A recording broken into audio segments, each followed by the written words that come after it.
Pete Williams pushed his cleaning cart down the long hallway of Station Nexus Prime. The wheels made a soft squeaking sound on the polished metal floor.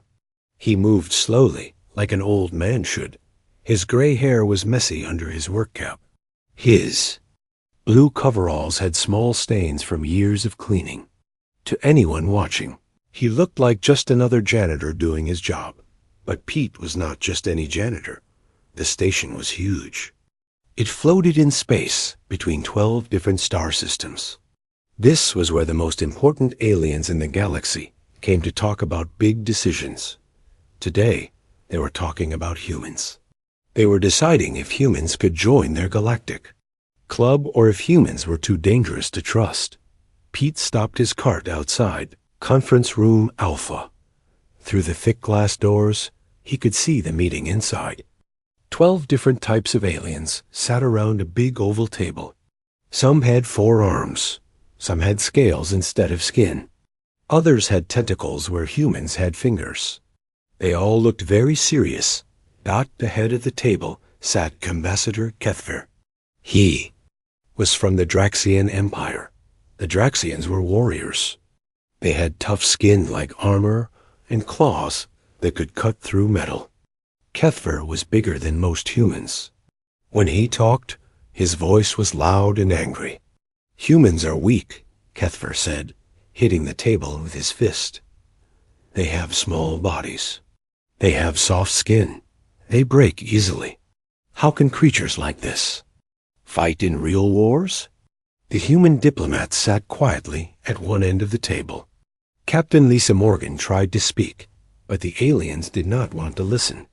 They kept talking about how humans were too soft for real combat. Pete opened the conference room door and walked in with his mop bucket. None of the aliens looked at him. To them, he was invisible. He was just part of the background, like the lights or the air conditioning. This was exactly what Pete wanted. He started mopping the floor near the back wall. He moved the mop back and forth in slow, steady movements. He had been doing this job for 3 years. Every alien on the station knew his face, but none of them really saw him. He was just the old human who cleaned their floors. "Look at them," said General Vextar, pointing at the human diplomats. Vextar was even bigger than Kethver. He had arrived that morning with 20 Draxian soldiers. They sit. They're saying nothing. They do not even try to defend themselves. This proves they are cowards. Pete kept mopping, but his ears were listening to every word. He had very good hearing. That was one of many skills he had learned in his old job. His old job was not cleaning floors. The Zephyrian delegate spoke next. Zephyrians looked like big birds with hands instead of wings. Our intelligence reports say humans have small armies. Their weapons are basic. Their ships are slow. They would be easy to defeat. Captain Morgan finally stood up. "We do not want to fight anyone," she said. "Humans prefer peace. We want to trade and learn from other species." The aliens laughed. It was not a nice laugh. "Peace," said Kethver. "This is what the weak always say when they cannot fight." Pete wrung out his mop in the bucket. The water was dirty now. He had been listening. To talk like this for weeks. Every day, the aliens said the same things. Humans were weak. Humans were soft. Humans would be easy to conquer. They were wrong about that. Very wrong. Pete had been born on Earth 62 years ago. When he was 18, he joined the military. He did not become a regular soldier. He became something else. Something the aliens had never heard of. He became a special operations officer. For 40 years, Pete had done jobs that officially did not exist. He had snuck into enemy bases without being seen. He had gathered secret information. He had eliminated threats to Earth security. He had done all of this without most people knowing he existed. The military called people like Pete quiet professionals. They did their jobs without glory or fame. They saved lives and won battles that nobody ever heard about. When Pete finally retired, the government gave him a small ceremony and a watch. Then they forgot about him. But Pete was not really retired. 3 years ago, when humans first made contact with the galactic community, Earth's leaders knew they would need information. They needed to know what the aliens were really thinking. They needed people who could blend in and listen. They needed janitors. Pete volunteered for the job. The aliens saw an old human asking for work cleaning their station. They thought this proved humans were desperate and poor. They gave him the job because cleaning toilets was work. They thought only weak species would do. Pete finished mopping near the conference table. As he worked, he studied each alien delegate. He memorized their faces, their voices, their habits. He knew which ones drank alcohol after meetings. He knew which ones had family back home they worried about. He knew which ones were lying when they said they wanted peace. The human colonies on the frontier, said another delegate. This one was from the Corthony Collective. They have no defenses. They would be simple to capture. Pete's mop stopped moving for just a second.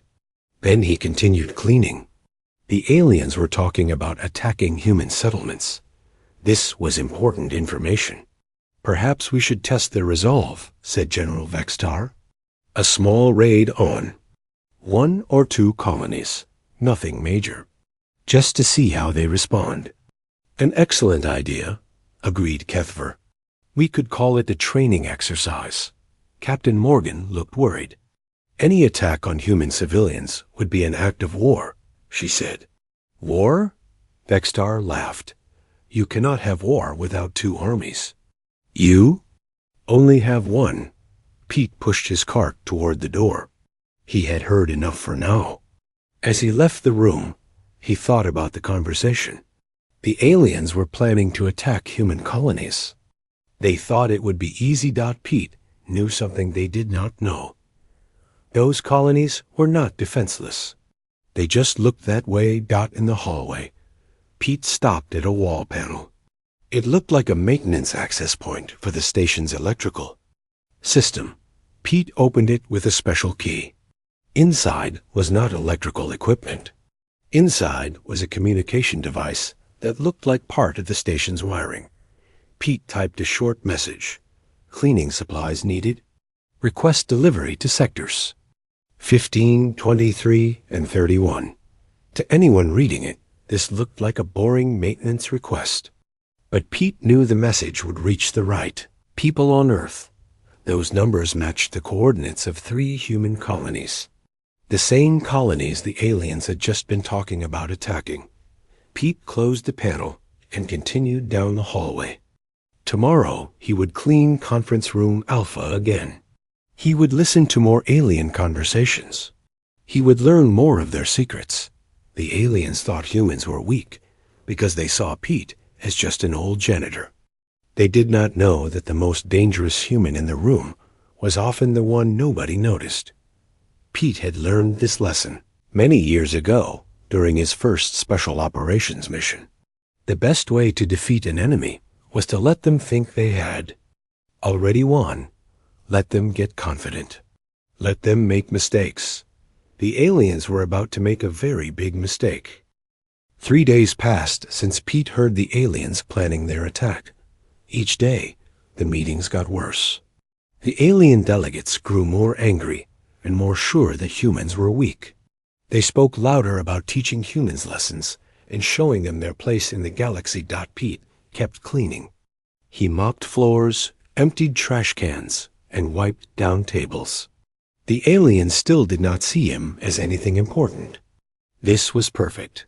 On the 4th day, General Vextar brought more soldiers to the station. 20 Draxian warriors in full combat. Armor walked through the halls. Their boots made loud sounds on the metal floors. Their weapons were big and scary looking. They wanted everyone to see how strong they were. Pete watched them from the corner of his eye as he cleaned a window. The soldiers were trying to scare the humans. It was working on some people. The younger human diplomats looked nervous. But Captain Morgan stayed calm. "This is a diplomatic station," Morgan told Kethor during the afternoon meeting. "Military displays are not appropriate here." "These are my personal guards," Kethvar replied. "Surely weak humans do not fear a few soldiers." Pete was cleaning the air vents near the ceiling when he heard this.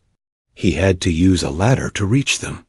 From up there, he could see the whole room. He could also hear everything very clearly. The Zephyrian delegate spread his wing arms wide. "Perhaps humans fear us because they know they cannot protect themselves. Their colonies have no real defenses." "That is not true," Morgan said. But she did not sound confident. Pete knew why she sounded worried. The human colonies really did look defenseless. That was the plan. Earth's military leaders had spent years making their frontier settlements look weak and unprotected. They wanted potential enemies to think humans were easy targets. The aliens had fallen for this trick completely. After the meeting, Pete changed his work schedule. Instead of cleaning during the day, he started working night shifts. Fewer people were around at night. Security was lighter. Most importantly, the aliens felt safe to talk about their real plans when they thought no humans were listening. Pete had permission to work anywhere on the station at night. His security badge let him into almost every room. The aliens had given him this access because they thought a janitor could not be dangerous. They were wrong about that, too. On his first night shift, Pete cleaned the private quarters where the alien delegates slept. As he emptied trash cans and cleaned bathrooms, he found interesting things. Documents left on desks. Computer tablets. Forgotten on beds. Messages from homeworlds talking about military preparations. The Draxians were moving 3 battle fleets toward human space. The Zephyrians were loading weapons onto their trade ships. The Korthini were building new bases near human colonies. All of this was supposed to be secret, but nothing was secret from a janitor who knew how to look. Pete also discovered something else during his night cleaning. The aliens were not just planning to attack human colonies. They were planning to divide human space between themselves. They had already drawn maps showing which species would control which human worlds. They were so sure they would win that they were fighting over the prizes before the battle even started. On the 5th night, Pete made an important discovery. He was cleaning General Vextar's private office when he found a data pad left on the desk. The screen was still active. It showed detailed attack plans for 3 human colonies: New Boston, Frontier Ridge, and Liberty Station. The attacks would happen in 2 days. 3 different alien fleets would hit all 3 colonies at the same time. The aliens expected the colonies to surrender immediately. When they saw how outnumbered they were, Pete memorized every detail of the attack plans. Ship numbers, weapon types, approach routes, timing. Then he put the data pad back exactly where he found it. General Vextar would never know anyone had seen his secret plans. But Pete was not the only human on the station gathering information. Dr. Carl Martinez worked in the medical bay. The aliens thought she was just a nurse who took care of sick people. They did not know she had been a military intelligence officer before becoming a doctor. When aliens came to the medical bay, they talked freely about their plans. They thought a human nurse was too stupid to understand military talk. Engineer Bob Chun maintained the station's computer systems. The aliens thought he was just a repair technician. They did not know he had designed some of Earth's most advanced computer security systems. Every time he fixed an alien computer, he also installed hidden programs that would send copies of all files to Earth.Teacher. Susan Davis ran classes for alien children whose parents worked on the station. The aliens thought teaching was women's work that real warriors did not need to worry about. They did not know that Susan had been trained to read alien psychology and body language. She could tell when aliens were lying or hiding something just by watching how they moved. All of these humans looked harmless. All of them were actually part of a larger network that had been watching and learning about alien species for 3 years. Pete was the coordinator for this network. Every night, after finishing his cleaning, he would go to the maintenance section and use the hidden communication equipment. He would send coded messages to his team members and receive their reports. From Dr. Martinez. Medical supplies show increased military rations being ordered by all 3 major fleets. Enough for extended combat operations. From Engineer Chun, computer logs show classified military communications being sent to fleet commanders. Attack authorization codes have been transmitted. From Teacher Davis, alien children are being sent home early from school. Parents are making arrangements for extended absences. All of this information was sent to Earth using messages that looked like routine maintenance reports. Pete had learned long ago that the best way to hide important information was to make it look boring. On the 6th night, Pete received a reply from Earth. It came through the same boring maintenance channels. Cleaning supplies approved for delivery. Maintenance teams standing by for equipment upgrades. This meant Earth had received the attack plans. It also meant Earth's military was ready to respond. But the aliens still did not know any of this had happened. They continued making their plans and moving their fleets. They were confident that humans would be completely surprised by their attacks. General Vextar held a final planning meeting on the 7th night. Pete was not supposed to be in that part of the station, but security guards were used to seeing him everywhere. They waved him through checkpoints without really looking at him. Pete cleaned the hallway outside the secure conference room where alien military officers were meeting. The door was thick, but Pete had learned to read lips through windows. He could also hear voices through the air vents he had been cleaning for 3 years. The human colonies will surrender as soon as they see our ships, Bextar was saying. They have no military installations, no weapon platforms, no defense fleets. What if they call for help from Earth? Asked a Zephyrian officer. Earth's fleet is 3 days away from the nearest colony, replied Kethfer. By the time help arrives, we will control all 3 settlements. And if the humans try to fight anyway? Asked another voice. Bextar laughed. Look how they're diplomats. Behave here.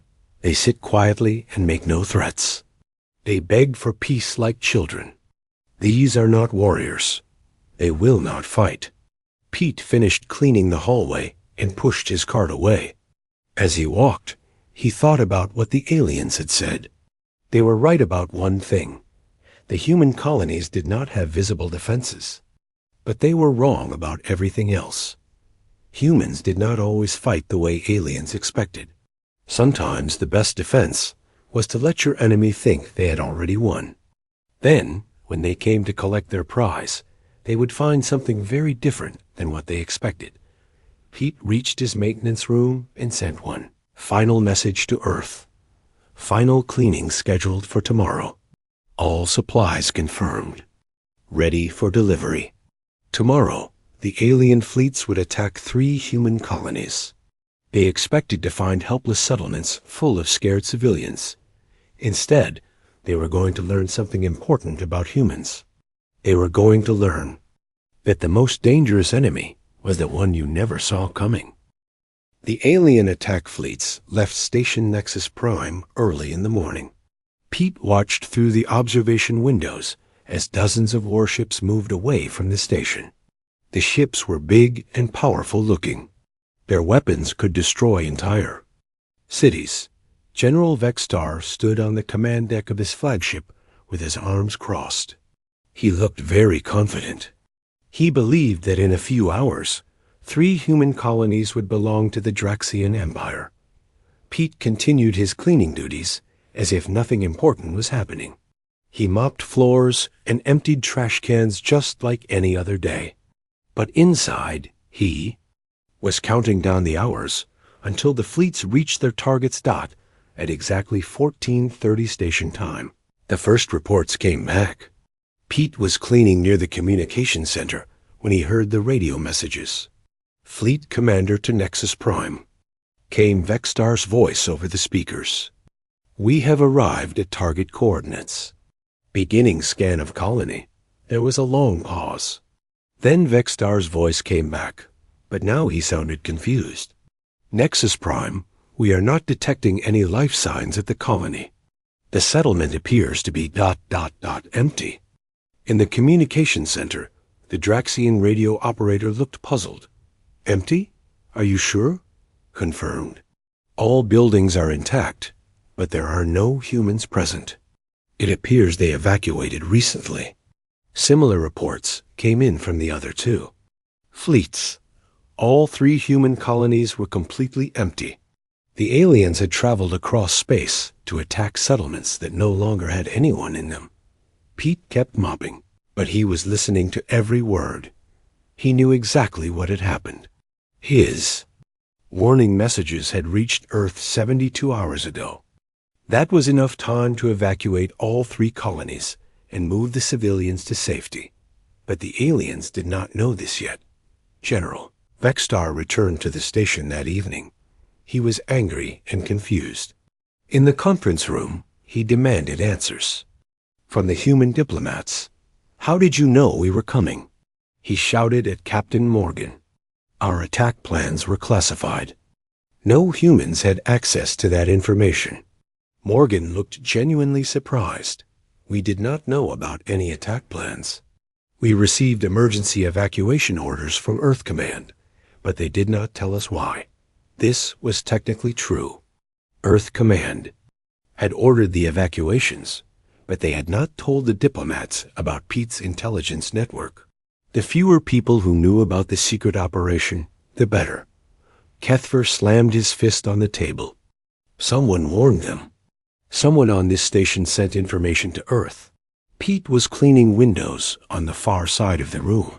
He moved his cloth slowly back and forth, making the glass shine. None of the aliens looked at him.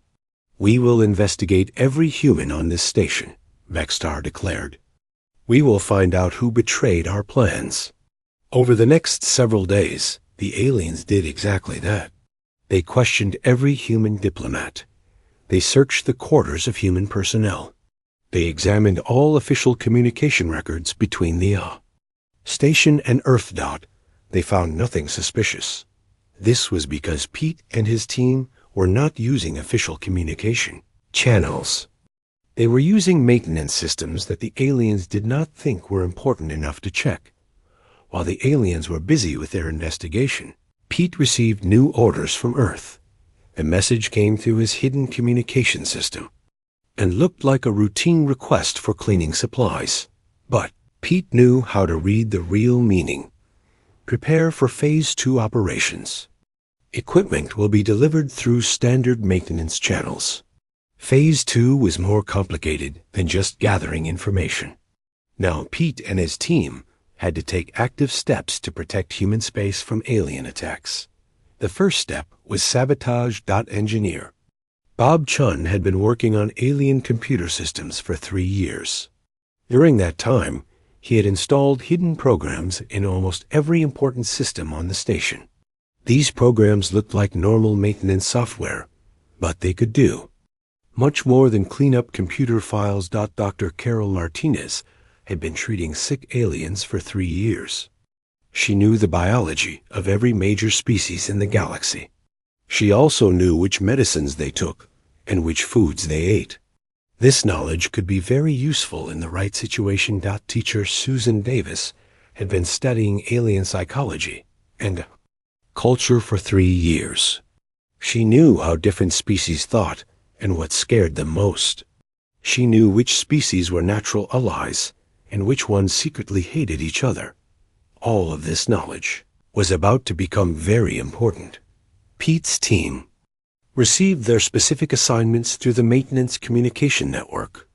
Each person had a different job to do. Bob Chun's job was to plant hidden programs in the computer systems of alien ships that docked at the station.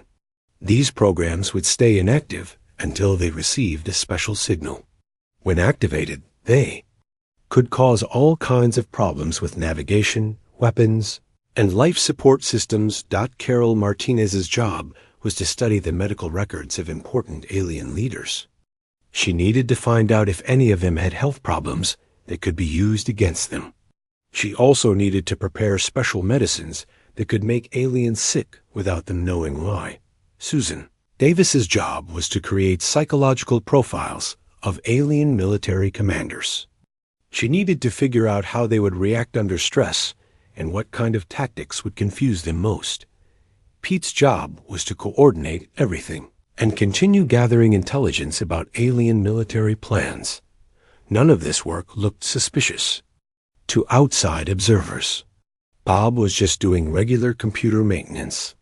Carol was just treating patients and keeping medical records. Susan was just teaching classes and writing reports about alien culture. But together, they were building a weapon that could defeat entire alien fleets without firing a single shot. 3 weeks after the failed attack on the human colonies, General Vexstar announced new plans.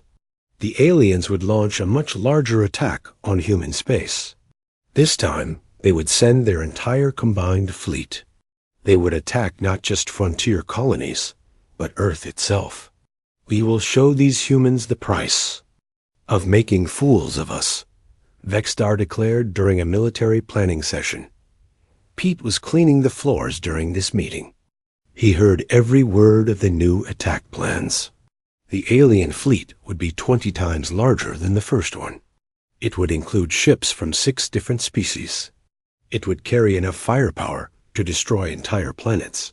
The aliens were done playing games. They wanted to end the human problem once and for all. That night, Pete sent an urgent message to Earth. Major cleaning operation required. Request immediate delivery of all available supplies and equipment. The reply came back within hours. Cleaning supplies approved. Phase 3 authorized. Maintenance teams report ready for full operations. Phase 3 was the final phase of the operation. It was time to show the aliens what humans could really do. When they stopped pretending to be harmless, Pete gathered his team in the maintenance section after the station's night shift began. For the first time in 3 years, they could speak openly about their real mission. The aliens are planning to attack Earth, Pete told them. They think we are defenseless because we evacuated those 3 colonies. They do not understand that. Those evacuations were just a test. Bob Chun nodded. My computer programs are installed in over 200 alien ships. I can disable their entire fleet whenever we give the signal. Carol Martinez smiled. I have prepared special medicines for the alien commanders. They will become very sick at exactly the wrong time for their attack plans. Susan Davis looked confident. I know exactly how each alien species will react when their technology fails. They will panic and blame each other instead of working together. Pete looked at his team with pride. For 3 years, these people had pretended to be ordinary civilians doing boring jobs. But they were actually some of Earth's best intelligence operatives. Tomorrow, the alien fleet launches their attack on Earth, Pete said. They expect to find a defenseless planet with no military resistance. He paused and smiled. They are going to be very surprised. The alien attack fleet was the largest military force ever assembled in galactic history. 600 warships from 12 different species moved together toward Earth. General Vexstar commanded the fleet from his flagship, the Draxian battleship, destroyer of worlds. On Station Nexus Prime, Pete Williams cleaned the floors of the command center as alien officers watched the fleet's progress on their screens. The officers were excited. They believed they were about to witness the conquest of the human homeworld. Earth's orbital defenses are minimal, reported the Zephyrine intelligence officer. They have only 30 ships protecting the entire planet. 30 ships against 600, laughed Kethver. This will be over in minutes. Pete pushed his mop across the floor and said nothing. The aliens were right about one thing. Earth only had 30 ships visible near the planet. But those 30 ships were not Earth's real defense. Earth's real defense was people like Pete, who had been working quietly for years, preparing for exactly this moment at 8 o'clock station time. Bob Chun sent a simple maintenance command to the computer network. The command looked like a routine system update, but it was actually the activation signal for the hidden programs he had installed in alien ships over the past 3 years. The effects began immediately. On the Draxian flagship, navigation computers started showing incorrect star charts. The ship's course began to drift away from Earth without anyone noticing. On Zephyrian cruisers, weapon targeting systems developed mysterious glitches. Guns that were supposed to aim at enemy ships started pointing at their own fleet instead. On Corthony, destroyers, life support systems began reducing oxygen levels in critical areas. The aliens started feeling dizzy and confused, but they thought it was just stress from the upcoming battle. None of these problems seemed connected. Each ship's crew thought they were having random technical difficulties. They did not realize that hundreds of other ships were having the same problems at the same time. General Vexstar was in his command center when his tactical display went dark. "What is happening?" he demanded. "Technical malfunction, sir," reported his communications officer. "We are trying to fix it." "How long will it take?" "Unknown, sir. The problem seems to be spreading to other systems." On the observation deck of Station Nexus Prime, alien diplomats watched in confusion as their mighty fleet began to fall apart. Ships were drifting out of formation. Some were turning in circles. Others had stopped moving completely.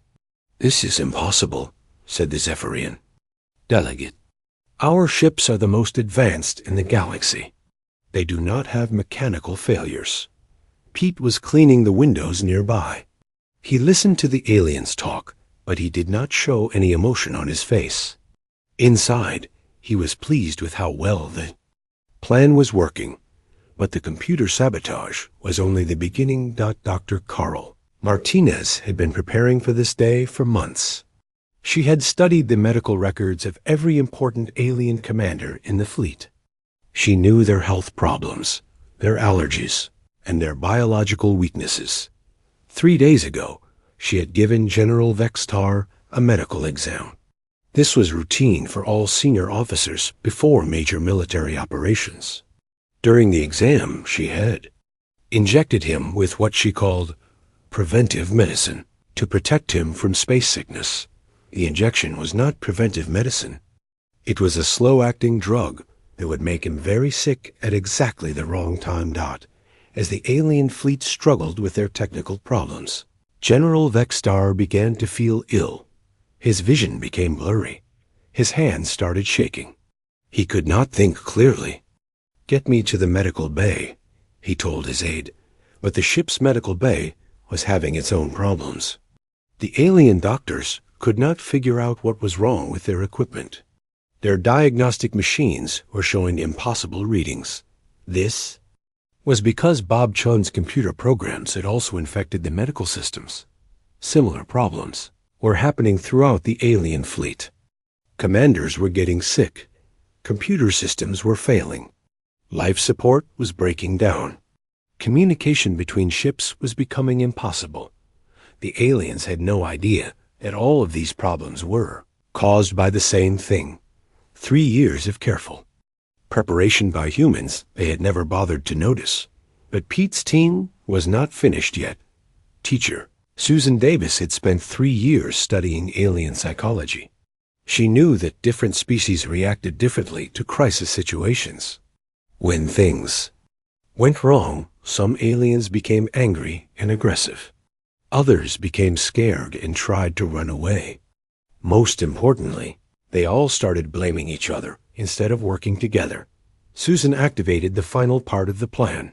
Using Bob's computer access, she sent fake messages between the alien ships. The messages were designed to make each species think the others were betraying them to the Draxians. She sent a message that appeared to come from the Zephyrians. We are withdrawing from the attack. The humans are stronger than expected. To the Zephyrians, she sent a message that appeared to come from the Corthony. We have made a secret deal with the humans. Do not trust the Draxians.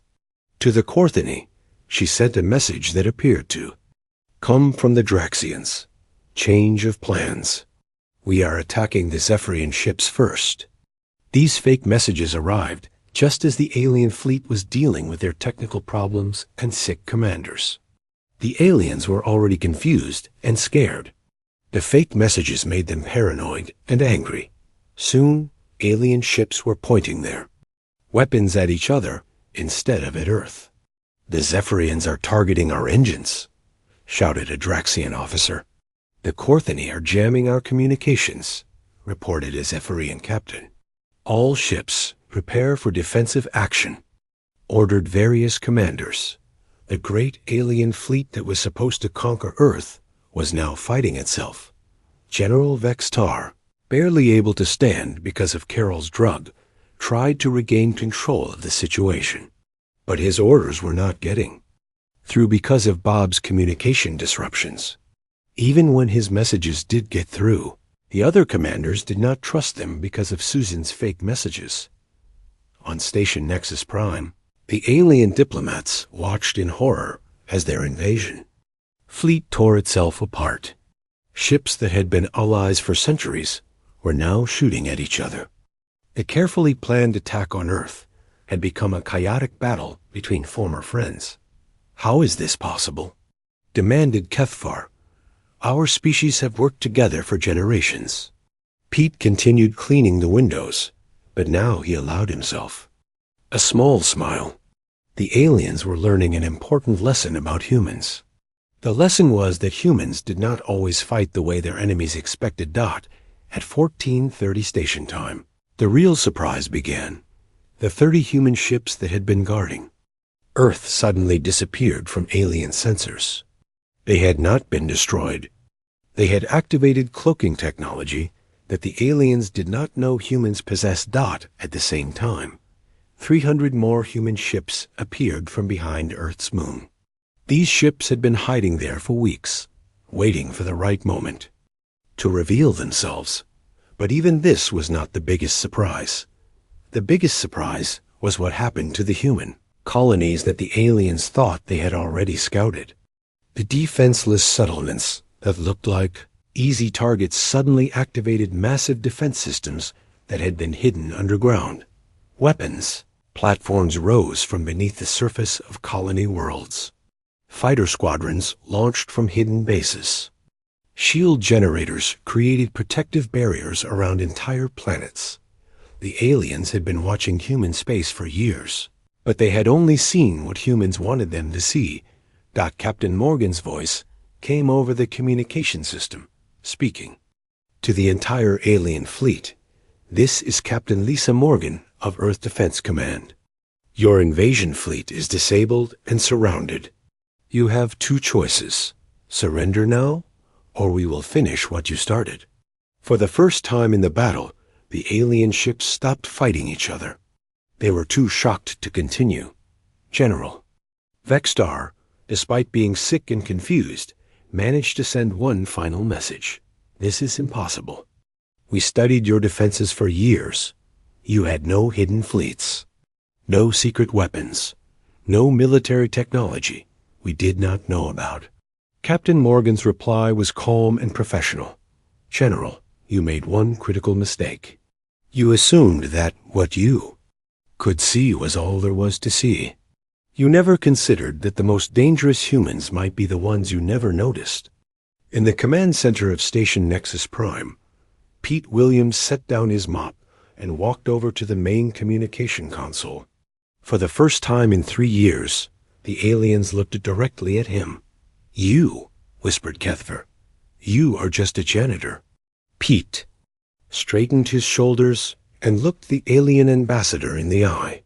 When he spoke, his voice carried the authority of someone who had commanded respect for 40 years. Colonel Pete Williams, Earth Special Operations. I have been gathering intelligence on your species for 3 years. Every conversation you thought was private, every secret plan you thought was secure, every weakness you thought was hidden. I know all of it. The aliens stared at him in shock. The old man they had ignored for 3 years was actually one of Earth's most dangerous operatives. The invasion fleet you sent to conquer us, Pete continued, has been under our control since the moment it left this station. We knew exactly when you would attack, exactly how you would attack, and exactly how to stop you. He gestured toward the screens, showing the disabled alien fleet. This is what happens when you underestimate humans. We do not fight the way UX. The war that was supposed to last months was over in 17 hours. By the time the alien commanders recovered from their shock, their entire fleet was surrounded by human ships that had appeared from nowhere. Not a single shot had been fired by human forces, yet the most powerful military alliance in the galaxy had been completely defeated. General Vextar sat in his command chair, staring at the tactical display that showed his fleet scattered and helpless across space.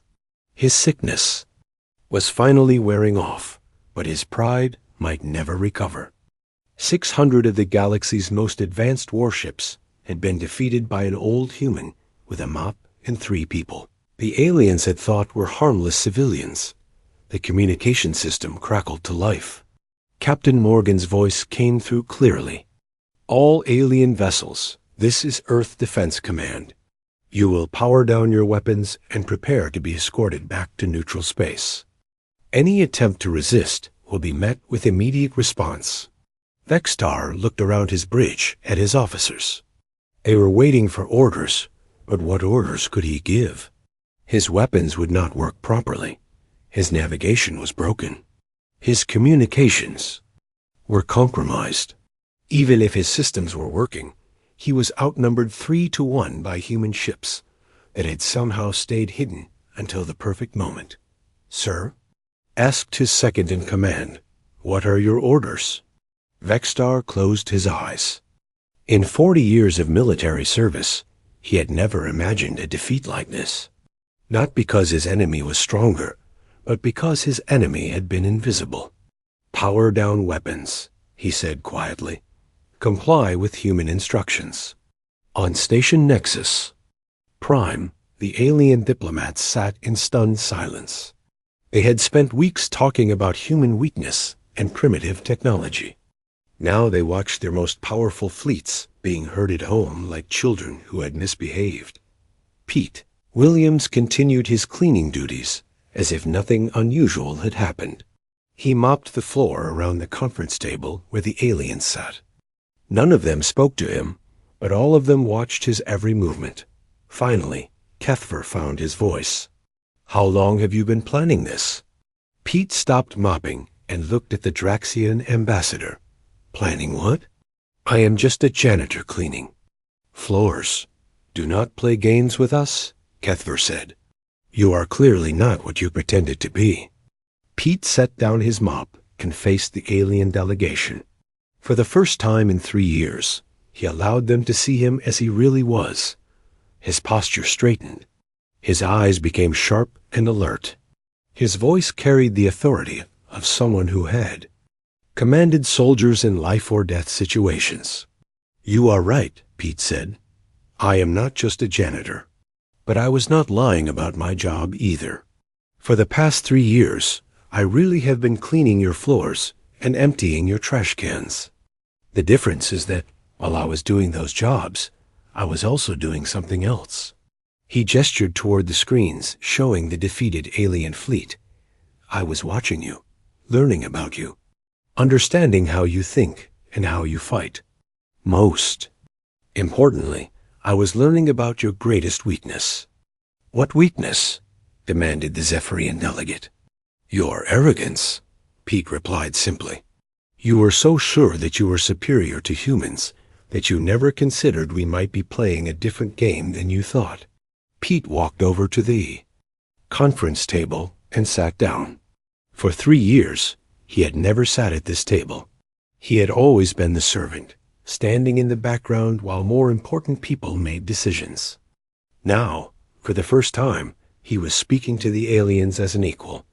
"Let me tell you what really happened here," Pete said. 50 years ago, when humans first detected radio signals from your civilizations, our leaders realized something important. We were not the strongest species in the galaxy. We were not the most advanced. We probably could not win a direct military confrontation with any of you. The aliens listened carefully. This was not what they had expected to hear. So our leaders made a decision, Pete continued. Instead of trying to build bigger ships or more powerful weapons, we would focus on something else. We would become very good at being underestimated.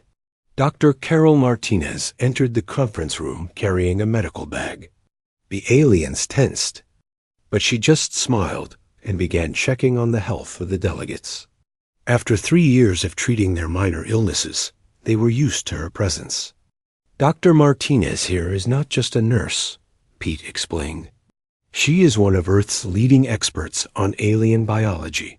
For 3 years, she has been studying your species' medical vulnerabilities while pretending to treat your headaches and stomach problems."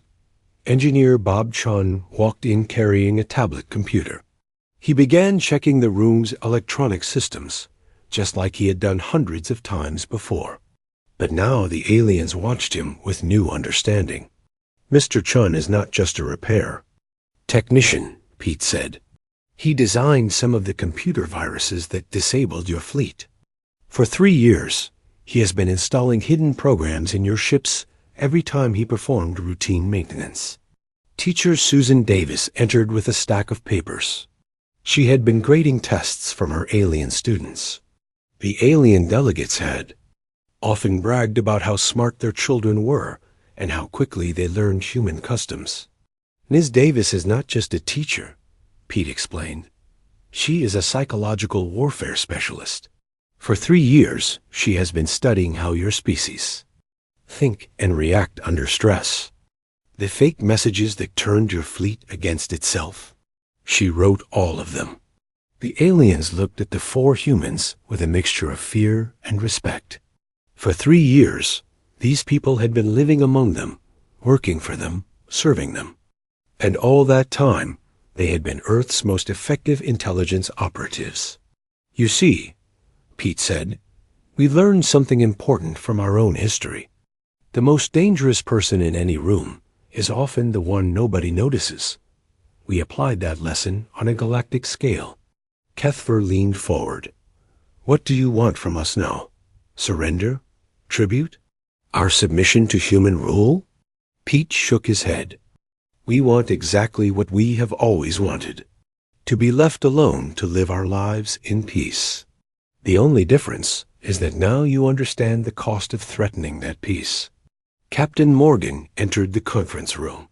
She had been conducting negotiations with the various alien fleet commanders. Her expression was serious, but not hostile. "The alien fleets are withdrawing to neutral space," she reported. "All ships are intact and undamaged. No lives were lost during the operation." Pete nodded. "That was important to us. We did not want to destroy your people. We just wanted to show you that destroying us would be much more difficult than you thought."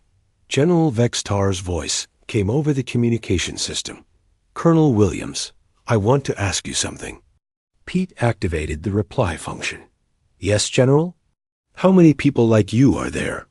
How many humans are out there, working in our cities and on our ships, watching and waiting?" Pete smiled. "General, that is a very good question. But I think you already know the answer."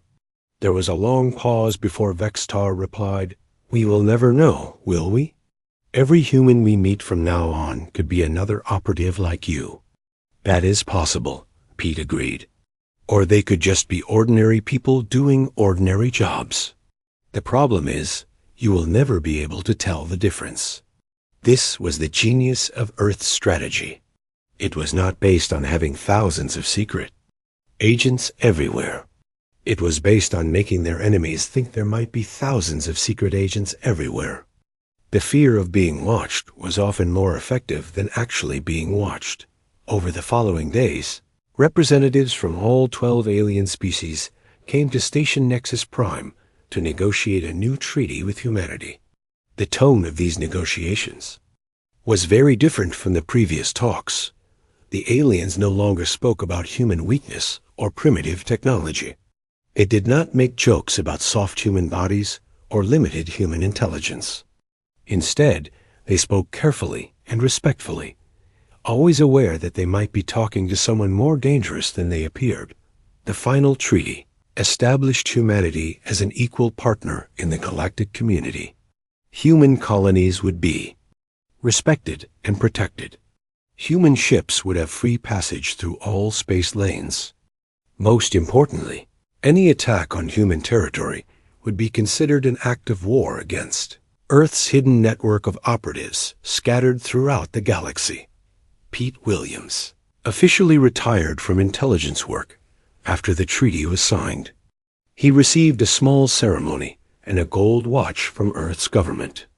Then, just like before, they forgot about him, but Pete was not really retired.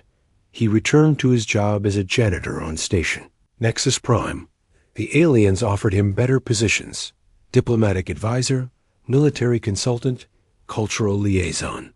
Pete turned them all down. He preferred to keep cleaning floors.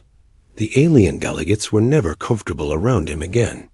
When Pete entered a room with his mop and bucket, conversations stopped. Important officials would check their words carefully. Military officers would avoid discussing sensitive topics. This was exactly what Pete wanted. The best intelligence operative was not the one who gathered the most secrets. It was the one who made the enemy afraid to have secrets at all. 2 years later, Pete finally did retire for real. He moved to a small farm on Earth where he grew vegetables and raised chickens. He was replaced on the station by a cheerful young woman named Carol, who seemed to love her janitorial work and always had. A smile for everyone. The alien delegates never asked about her background. They had learned that with humans, it was oft